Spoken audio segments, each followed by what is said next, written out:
Muy buenas tardes. El Celta ha terminado una temporada exitosa, quizá la más tranquila de las últimas, con opciones hasta el último momento incluso de clasificarse para la competición europea. Es momento de hacer balance, es momento de hablar de futuro, de hablar de planificación.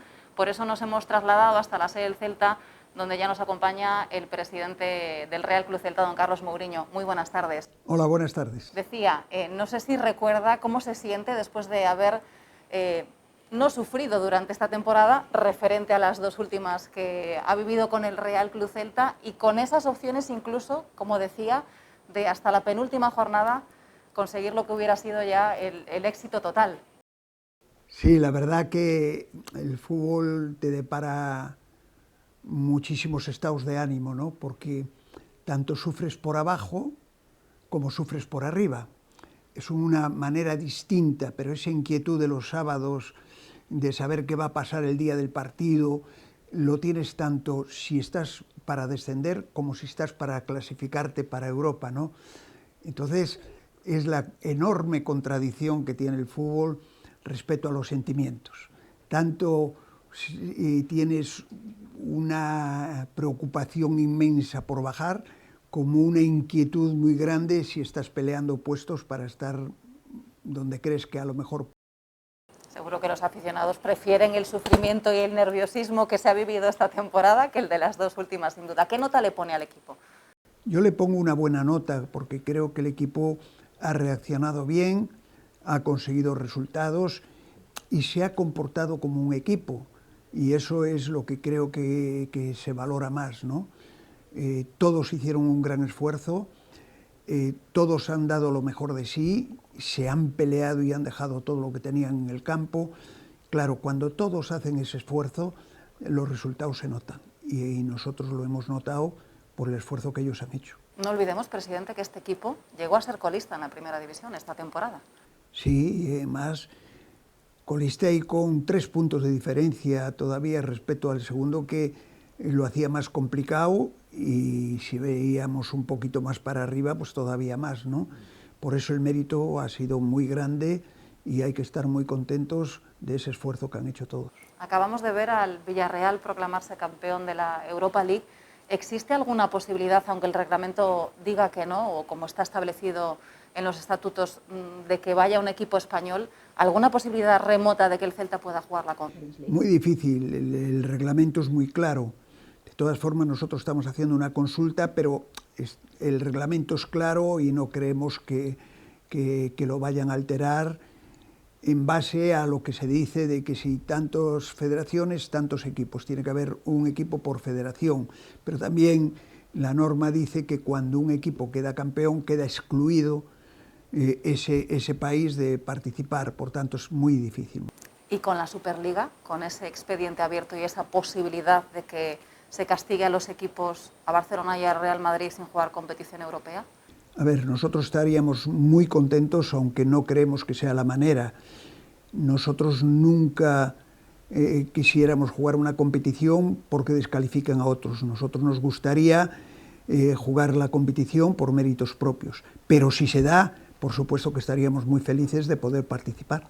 ¿Va a ser el objetivo de la próxima temporada el volver a estar como esta hasta el último momento peleando por algo bonito como puede ser la competición europea? Creemos que sí, creemos que hay una base muy sólida de jugadores. Cuando nosotros, recordáis que dijimos que ficharíamos a los mismos jugadores en la temporada anterior, a pesar de estar a punto de descender, y bueno, había gente que no lo entendía. Es que nosotros sabíamos la valoración que tenían los jugadores.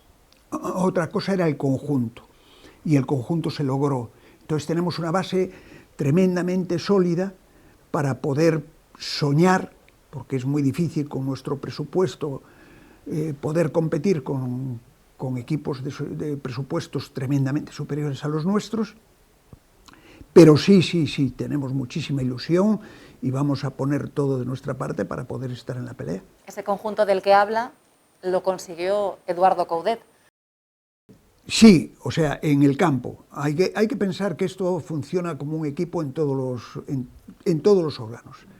Y la pregunta es muy sencilla. ¿Alguien tuvo que traer a Coudet? Si Coudet triunfa es porque alguien lo trajo. Por tanto, a mí me gusta mucho siempre no hablar, como en el caso anterior, de las individualidades de los jugadores, sino de los conjuntos. Y creo que esto es lo mismo. Aquí hay un conjunto que está funcionando, que unas veces se acierta, otras no.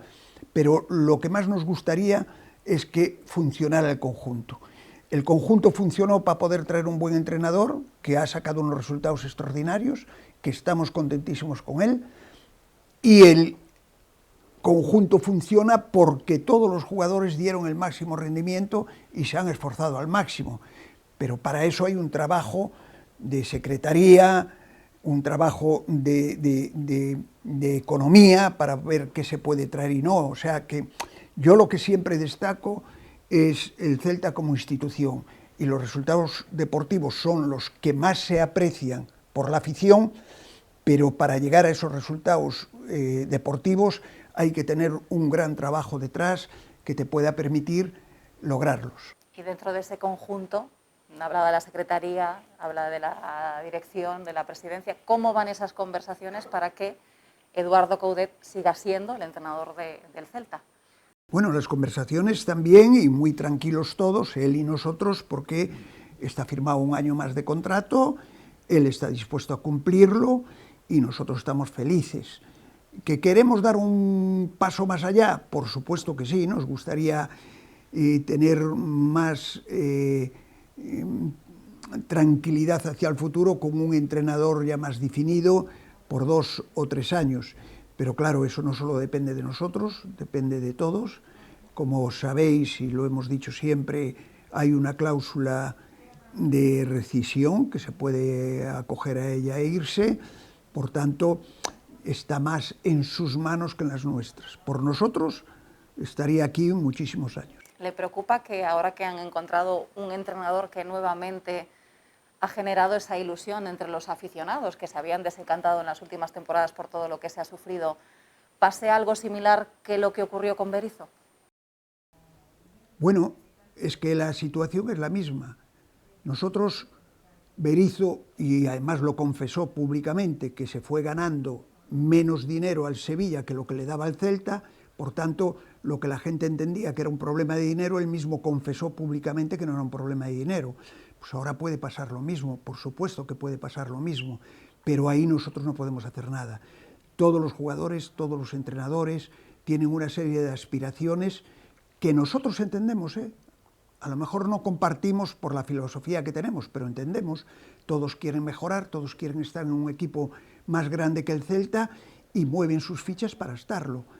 Pero no creo que sean casos comparables el del Berizzo y pero al final nosotros teníamos que resolver en el caso de Berizzo una situación y le dimos un ultimátum. Oye, si no te interesa, dínoslo porque tenemos que buscar entrenador. Era así de sencillo. Pero es que Berizzo no tenía un contrato firmado por un año más.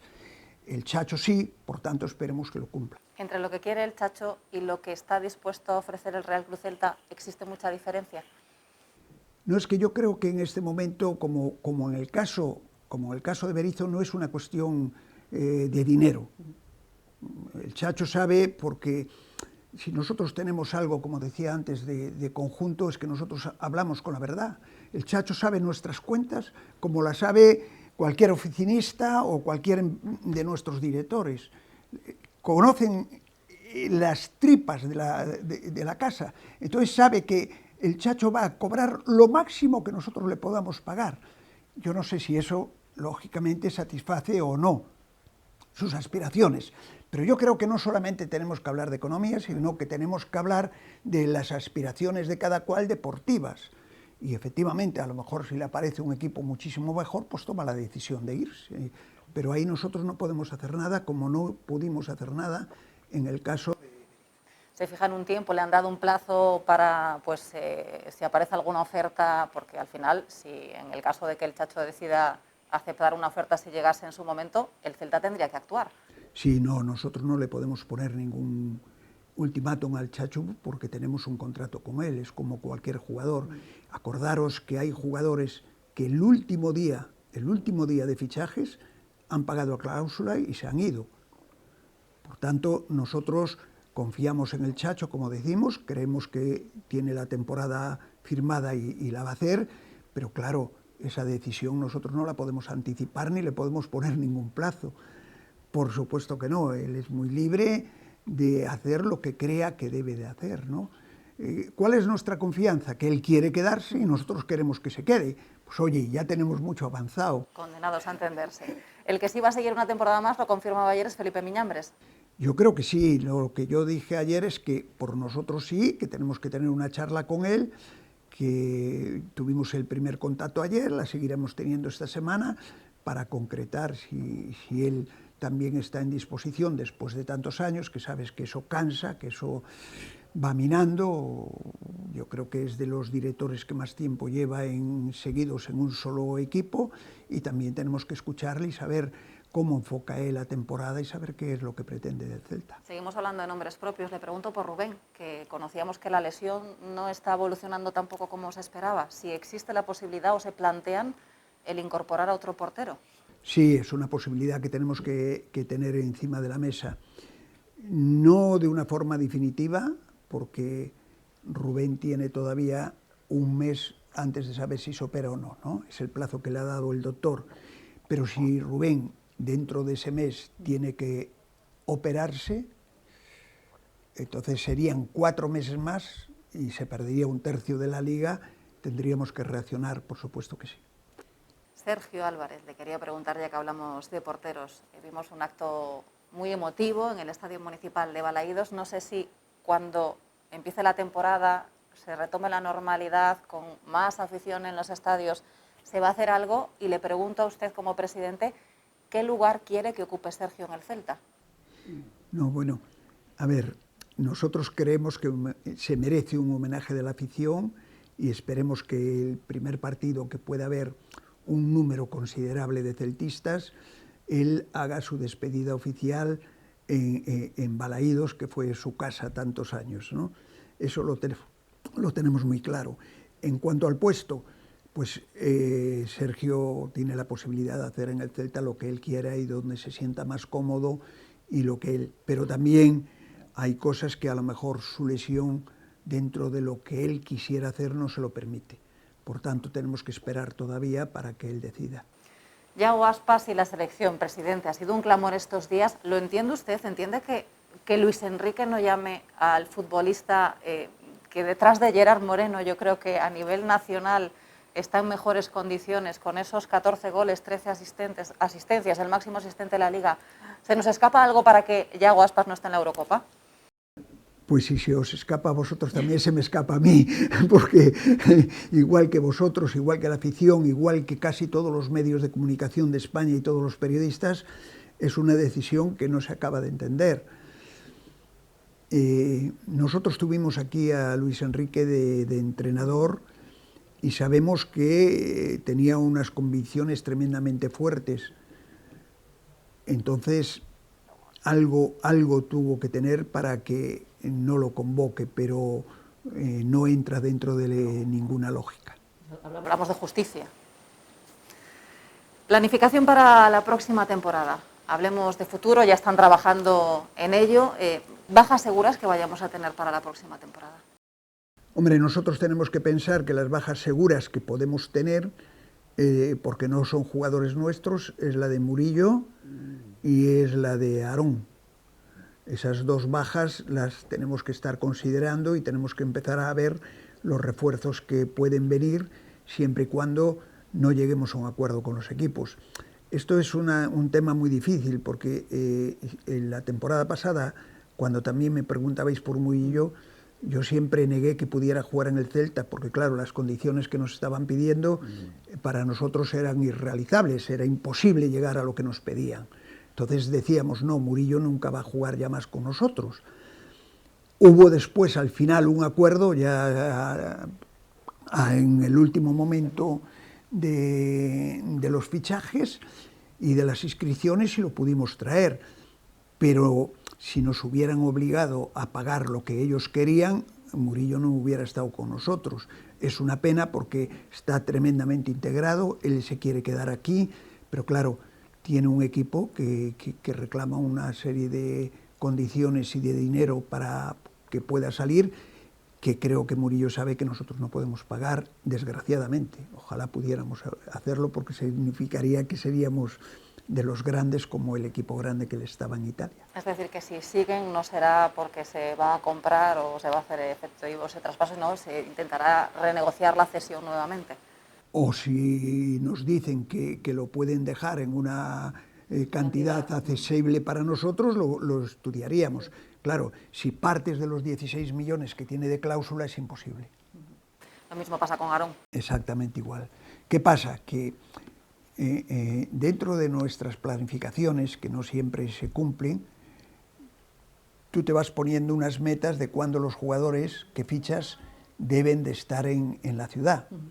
Por ejemplo, tú puedes decir, pues antes de pretemporada me gustaría que ya estuvieran con nosotros 3 jugadores, por decir un número, 3, 4, 2, no importa el número, ¿no? Pero tú planificas así y siempre dejas 1 o 2 fichas pendientes para el final, por si aparece un caso como el de Murillo de última hora, o si aparece algún jugador que se va a quedar sin equipo y lo podemos traer dentro de las exigencias que tengamos nosotros de puesto y de calidad del jugador.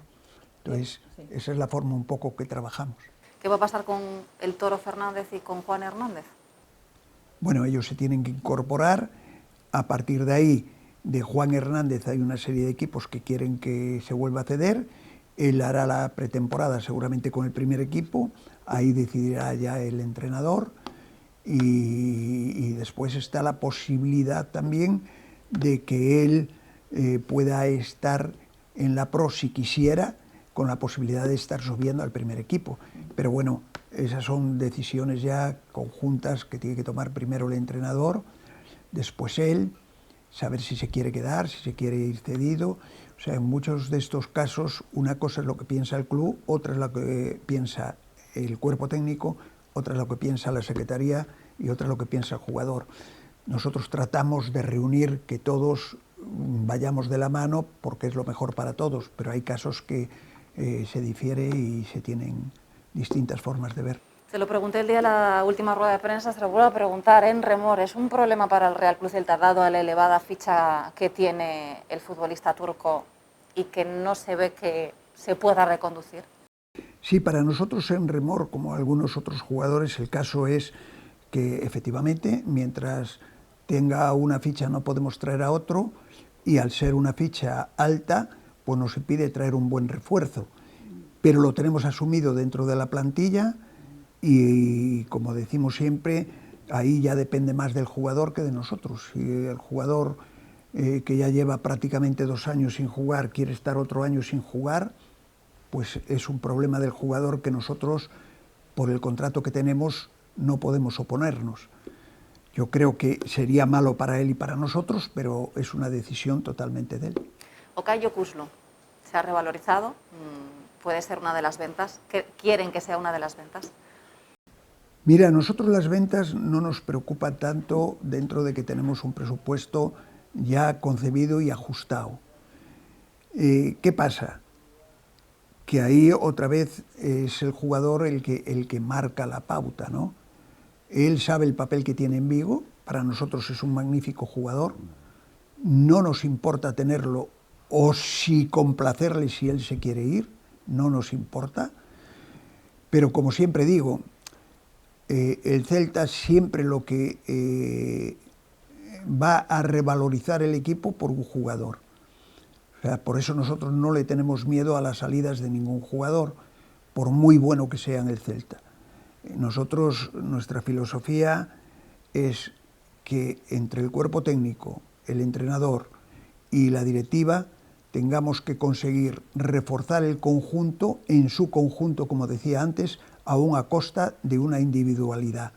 ¿La individualidad se puede resentir mucho en el Celta? Sí, pero si con esa individualidad conseguimos traer 3 o 4 jugadores por la venta de ese que nos refuercen el conjunto, nosotros estamos también contentos, de una manera y de otra. Ahí podríamos meter a Renato Tapia, no sé, la intención es retener al futbolista peruano.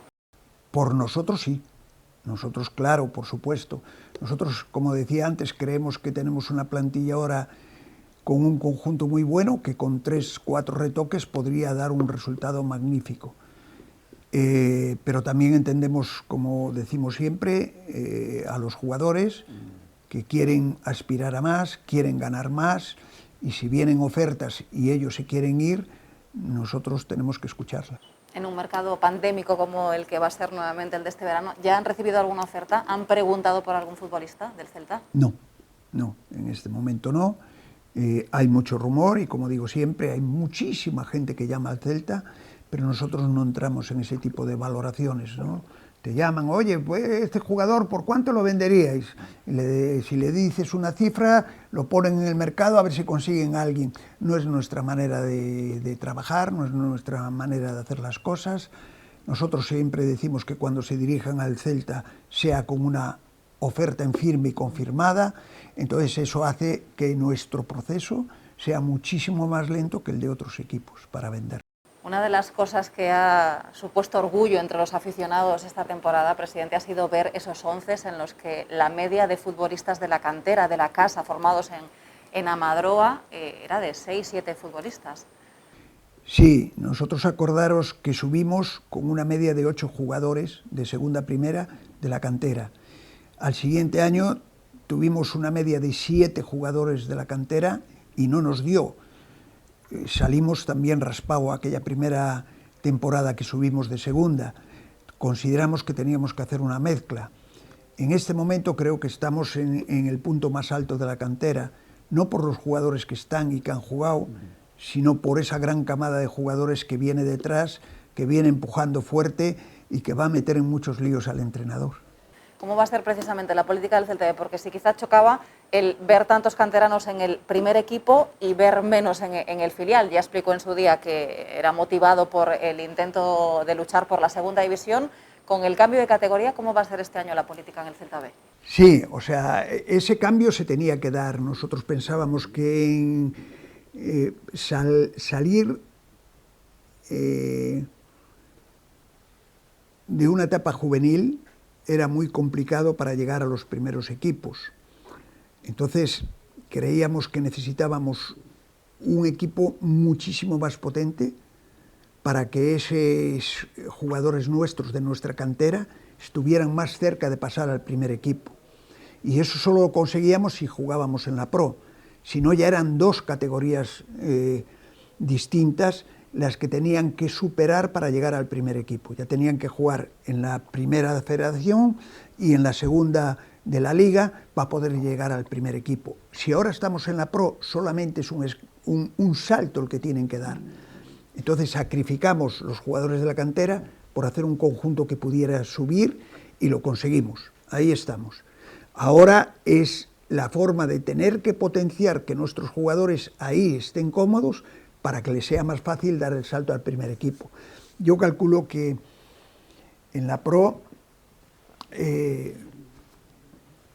eran aproximadamente 2000 y pico de jugadores los que existían, perdón, en la B, como se llamaba antes, en la segunda B, 2000 y pico de jugadores.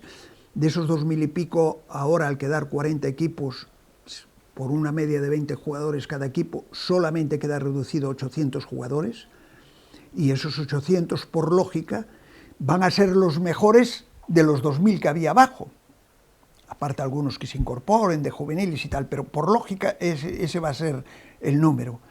Entonces esa va a ser una categoría muy difícil, que vas a tener que combinar otra vez jugadores de ciertas características y con más experiencia para que ayuden a los jóvenes. Si dejamos solo a los jóvenes, a lo mejor no llegamos. Entonces tenemos que buscar ahí un equilibrio grande, que la mayoría sean de nuestra cantera, que la mayoría sean jóvenes, pero también incrustando gente de fuera que tenga posibilidad de jugar en el AM muchas veces y que tengan mucha más veteranía, porque si no, repito, ahora el salto de ellos, de juveniles, a la primera, a la Pro, va a ser muy grande. Entonces hay que darles los elementos. Después puedes acertar o no, pero la planificación y los elementos que le tienes que dar, los tienes que tener pensados, y nosotros los pensamos así. Con Onésimo de entrenador, ¿cuánto tiempo le van a esperar? No, nosotros no esperamos. Nosotros estamos negociando con él tiene otras posibilidades, posiblemente. No es cuestión de esperar, es cuestión de llegar a un acuerdo o no. Nosotros estamos muy tranquilos porque tenemos otra vez lo mismo, una base tremenda en el Celta B de jugadores que creemos que sirven perfectísimamente para la Pro. Por tanto, yo creo que en esta semana tiene que quedar este tema solucionado. ¿Habrá canteranos o jugadores del filial a todos los efectos con ficha de primer equipo esta temporada? Esperemos, esperemos. Y además no tenemos ninguna vergüenza en decirlo, que no es nuestra prioridad, y a veces me molesta cuando se dice que recurrimos a la cantera por la parte económica, que estábamos tan mal. No es cierto. Yo desde el primer día que me hice cargo del club, hablé de que nuestra prioridad era la cantera, la cantera, la cantera, y se me criticaba porque estábamos en segunda y gastábamos en la cantera y remozamos toda la Madroa y trabajamos muchísimo en la cantera, y el presupuesto de la cantera, con ese presupuesto a lo mejor podíamos traer 1 o 2 jugadores para el primer equipo. O sea que fue una apuesta que no tenía nada que ver con el dinero, pero sí, también es cierto que ahora que estamos recogiendo esos frutos, los jugadores que suben de la cantera en los primeros años tienen unos sueldos menos elevados que los profesionales, y con eso es con lo que vamos trabajando para ir acondicionando. Traemos uno bueno, con este otro que vamos a probarlo de la cantera y está cobrando un poquito menos. Ya si después ese año va consolidándose, ya vamos ajustando los presupuestos, y así es como trabajamos. Como digo, desde fuera a veces es difícil de entender que esto es un todo, y que aunque casi toda la gente se centra en la parte deportiva, esto es mucho más complejo que la parte deportiva. Tienes que jugar con muchísimos factores y tienes que ir cuadrando todos. Es un puzzle que tienes que ir poniendo cada cosa en su sitio para llegar después a lo principal, que es la parte deportiva. Pero hay que pasar por muchas situaciones antes que tienes que resolver, y muchas veces pues no aciertas, lógicamente, ¿no? Tienes problemas en que tu filosofía de club no la tengas que ir modificando un poco. Sergio Carreira, le pregunto, porque es uno de los jugadores del filial del que ya también se habla de novias. Sí, lógicamente. Sergio Carreira es un jugador con una proyección muy grande, que tiene que también él pensar mucho qué quiere hacer, ¿no? Nosotros a veces ahí dudamos, ¿no? O sea que el caso del Toro, ¿no? Si tú mandas a un jugador para formar y no juega, pues a lo mejor si ese jugador está en la Pro jugando 40 partidos y subiendo 10 o 12 partidos al primer equipo, para nosotros se forma mucho más que estando en un equipo de segunda que no juegue con esa regularidad, y sobre todo entrenando con el primer equipo, que siempre es un plus para agarrar ritmo o agarrar nuevos conceptos de fútbol, etc. Yo creo que muchas veces el jugador eso lo tiene que valorar, pero también es cierto que la mayoría de los jugadores se cree que pueden triunfar en cualquier equipo, tienen mucha confianza en ellos mismos, y eso es bueno, y por tanto supeditan el paso que den al principio a su conveniencia futura, ¿no? Muchas veces hay muchos jugadores, y nosotros hemos tenido experiencias de jugadores buenísimos en el Celta, que se han ido a otros equipos por querer mejorar un poco en etapas tempranas, que después no los hemos vuelto a ver en muchos sitios, no los hemos vuelto a ver en el mundo del fútbol. Hablaba antes de esas piezas del puzzle para llegar a la parte deportiva. Una de esas piezas es la ciudad deportiva del Celta en Mos, Afouteza. ¿Cómo va, cómo evoluciona, cómo sigue evolucionando el proyecto? Bueno, para nosotros, antes de que te conteste, te hago un poquito de historia. Para nosotros ha sido fundamental Fundamental porque los jugadores la tomaron como algo propia. Los jugadores hablan de nuestra ciudad deportiva, no hablan ya de la Madroa. Ese simple cambio es importantísimo. Antes iban a la Madroa, ahora vamos a nuestra ciudad deportiva. ¿Eso qué significa? Que ellos se sienten ahí tremendamente cómodos, que tienen muchísimas más posibilidades de desarrollarse porque no hay comparación de dónde estamos ahora a dónde estábamos antes. Desde los terrenos de juego, a los gimnasios, a todas las instalaciones, no tienen nada que ver. Por tanto, ahí el crecimiento para todos ellos es muy superior. Por eso ojalá pronto podamos seguir llevando a todos los equipos ahí. Y ahora te contesto. Nosotros en este momento estamos con arqueología, que es una parte muy lenta en todos los proyectos urbanísticos porque su trabajo es muy minucioso, no se pueden meter equipos que no sean humanos en palas, tienen que estar la gente trabajando con palas, con piquitos, con pinceles para buscar rastros de alguna civilización. Entonces eso retrasa mucho la obra. Hasta que tengamos ese permiso no podemos seguir trabajando allí. ¿Trasladar a todos los equipos, incluido equipo femenino? Nos gustaría, por supuesto que sí, pero es que yo siempre digo lo mismo, que para mí el fútbol femenino no tiene que ser un equipo, eso es muy fácil para mí, y estamos trabajando con la Federación Gallega, tiene que ser una cantera. Si no hay cantera de fútbol femenino, el que aquí haya 4 equipos, creo que ni a las chicas le ayuda, ni al Celta le supone nada. Para el Celta era muy cómodo sacar su expediente y decir, bueno, que seguramente lo haremos también, pero decir, oye, yo voy a apoyar a este equipo, al que sea, con tanto dinero y lo voy a patrocinar y tal. No es la idea que nosotros tenemos del fútbol femenino. El fútbol femenino tiene que crecer igual que creció el nuestro, desde abajo, con cantidad de niños jugando, pues ahora cantidad de niñas jugando. No hay ligas. Nosotros tenemos que crear las bases de suficientes niñas para que sí empiece a haber ligas y de ahí ir creciendo todos. Si no, nos parece que es cumplir un trámite y nosotros siempre, acordaréis que decimos que trabajamos con mucho mira de futuro, que no somos inmediatistas, que lo podemos hacer de inmediato de esa forma, pero creemos que nos estaríamos engañando a nosotros mismos e irían contra nuestras propias ideas. Y no soy partidario de eso. ¿Y secciones? Porque sí que dan el nombre al Celta de baloncesto femenino. ¿Se puede crecer en ese sentido algo más que el nombre, que el Celta femenino? Y no solo hablo de baloncesto, puede ser como ocurre en el Barcelona, con más secciones de los deportes. No, en este momento no.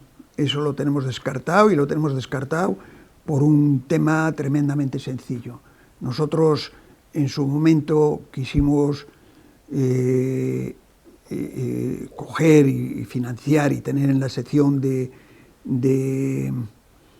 balonmano al Academia Octavio y bueno, ya sabemos lo que pasa en Vigo, no nos lo permitieron.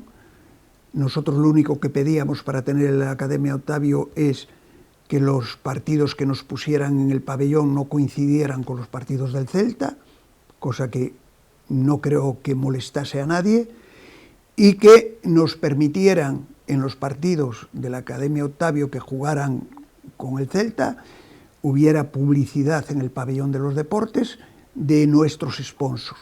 No nos lo permitieron, lo mismo de siempre. Caprichos y caprichos y caprichos y poner pegas e impedimentos a todo lo que hacemos y entonces ahí se quedó. Pero sí lo tuvimos contemplado en alguna y llegamos muy adelante. Ya no te quiero decir otra que tuvimos con alguna posibilidad del Guardés, ¿no? Pero bueno, ante esa dificultad que nos ponen en la ciudad y que nos están obligando a irnos de todo de la ciudad, pues no podemos ayudar y nos gustaría, creemos que Vigo merece que tenga más equipos, que no tiene ninguno. Sácame al Celta y qué equipos tenemos en las divisiones de honores, en qué especialidad, en qué deporte. Es una vergüenza que una ciudad como con 300.000 habitantes no tenga ningún equipo de élite, no siendo el Celta.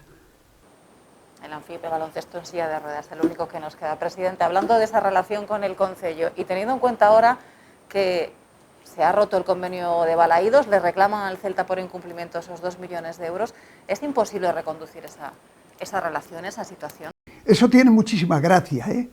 Y la gracia es la siguiente, como explicamos el otro día en la rueda de prensa. O sea, nosotros somos los que le pedimos al Concello, somos nosotros, Celta de Vigo, romper ese convenio. Ese convenio ellos no lo cumplen y podemos que se resuelva. No nos hacen ni puñetero caso. Nos obligan a ir al juzgado. Y cuando vamos al juzgado y ven que lo tienen perdido, entonces lo resuelven ellos. Y dicen, nosotros lo resolvimos. Oye, no seas cabrito, coño, que si te estoy reclamándolo desde hace 6 meses que lo resuelvas.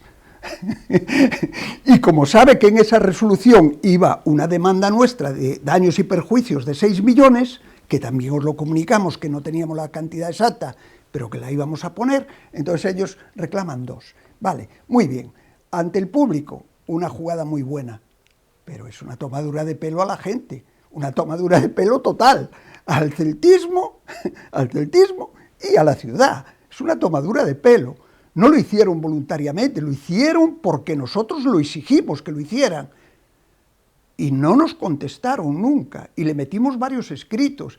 Cuando lo presentamos en el juzgado y ven que lo van a perder, somos nosotros los que resolvemos.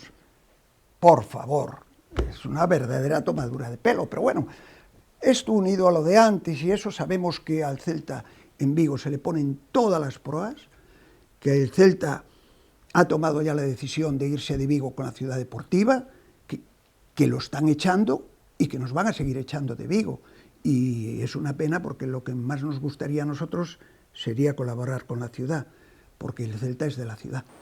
Las 2 últimas, ¿cómo va a ser la campaña de abonados esta temporada? No la tenemos definida porque, entre otras cosas, y otra vergüenza tremenda, y otro poner pegas por poner, es que no nos dicen qué asientos vamos a tener. No nos lo dicen. Todos los meses tomé la decisión de meterle un escrito al Concello diciéndonos qué plazas vamos a tener en Río Alto y Río Bajo. Y no nos contestan. Otra vez más hemos tenido que recurrir al velador do Pobo para que nos den el dato. Os acordaréis que el plan director no nos lo quisieron entregar hasta que el velador do Pobo le exigió al alcalde que nos lo entregara. Pues estamos en la misma. No nos quieren decir de qué plazas disponemos. No es fastidiar por fastidiar. No es buscar problemas donde no los hay. No es perjudicar a todo el mundo. ¿Qué le da decir, mira, vais a perder 3.000, 2.000, 5.000? Ellos lo saben porque están haciendo la obra. ¿Qué les cuesta? ¿No? Pero es fastidiar por fastidiar. ¿Qué le vamos a hacer? Es con lo que estamos y lo que tenemos. ¿Cuánto le queda a Carlos Mouriño en el Celta? ¿Cuánto le gustaría seguir en este club? Ha hablado muchas veces de formar, de dejar echarse a un lado, por lo menos hasta el centenario. Hombre, sí, es una fecha que me gustaría, pero siempre dije que mientras tenga la ilusión voy cubriendo las etapas. Dije que me encantaría que estuviéramos 10 años en primera seguidos y lo hemos conseguido. Dije que me gustaría tener una sede y lo hemos conseguido. Dije que me gustaría tener una ciudad deportiva y la hemos conseguido. O sea que yo creo que ya... Me falta el título. Pero bueno, como el título es un sueño que es muy difícil porque no depende de uno hacerlo realidad, pues puedo pasar sin él. De las otras cosas no podría, me sentiría muy mal haberme ido sin haberlas logrado. Presidente del Celta, don Carlos Mouriño, muchísimas gracias por estar con nosotros, ha sido un placer. Gracias a vosotros, muy amables.